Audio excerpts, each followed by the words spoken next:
Hi, my name's Karina. I'm from Nestlé Health Science, and in today's safety briefing, we're going to be learning about dysphagia and how to manage dysphagia. By the end of today's session, you should have an improved knowledge around what dysphagia is.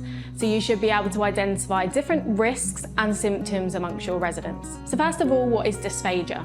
So dysphagia is the medical term for having a swallowing difficulty. So we use a coordination of nerves and 50 different pairs of muscles in the face, the neck and the esophagus. So swallowing is actually a really complex process. Something we're quite concerned about is the risk of aspiration. So aspiration is where food, fluid or saliva goes the wrong way and it goes into our airway instead of going down our esophagus into our digestive system. Aspiration can cause some really serious risks such as recurrent chest infections, aspirational pneumonia, and it can also result in choking. And some of these can be fatal. So it's really important that we reduce the risk of aspiration as much as we can. And we can do this by having a good understanding of dysphagia and working alongside our speech and language team. Something just to be mindful of is the importance of oral care.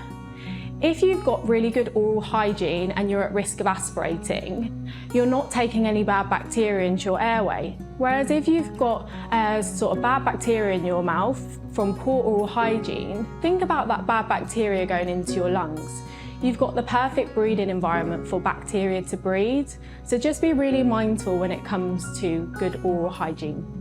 Lots of people can suffer from dysphagia. It can occur on its own in isolation, but it's commonly linked to a few different medical conditions and diseases. So dysphagia is very common in the initial stages after a stroke. It's also very common for those that have Alzheimer's, Parkinson's and dementia. It's quite common for those that have had head and neck cancer, throat cancer or a brain injury. But it can also be really common just with the general ageing process. Unfortunately, the older we get, the less effective our muscles become, and that can also lead to dysphagia. There are quite a few risks around dysphagia. Some of the risks we've already mentioned are aspirational pneumonia, choking, and the risk of chest infections. But there are some other risks that are really serious for someone that has dysphagia. Two of those risks are malnutrition and dehydration. Malnutrition is such a serious risk because if you've got difficulty with your swallowing, it's going to be difficult to keep on top of your nutrition. This can cause things like weight loss, deterioration in health, you can become very frail and very poorly, and you're more likely to catch other infections around your home. Dehydration is another really serious risk. If we're not getting enough fluids because we can't swallow properly, we're more likely to get things like urinary tract infections, constipation.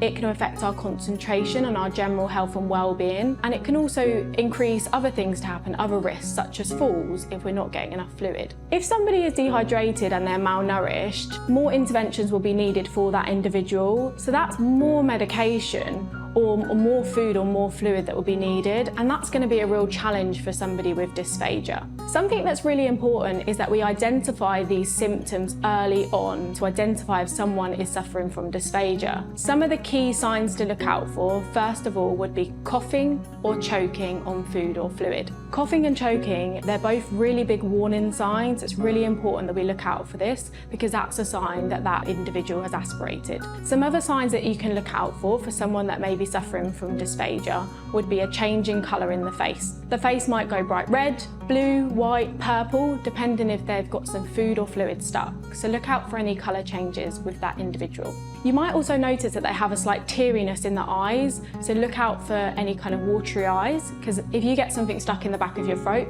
you'll notice that you get quite watery eyes, so that's another sign to look out for. You may notice that there's a slight change in breathing. The breathing might become quite rapid, shallow or broken, so notice any changes with the breathing. It could be that you hear a kind of wet gurgliness within their voice, so that's another sign to look out for. It may be that that resident's avoiding food, not wanting to eat, not wanting to drink, so look out for that sign if you do see that. And also some other signs just to consider would be holding food in the mouth, showing some excess drool or saliva, showing some pain or discomfort.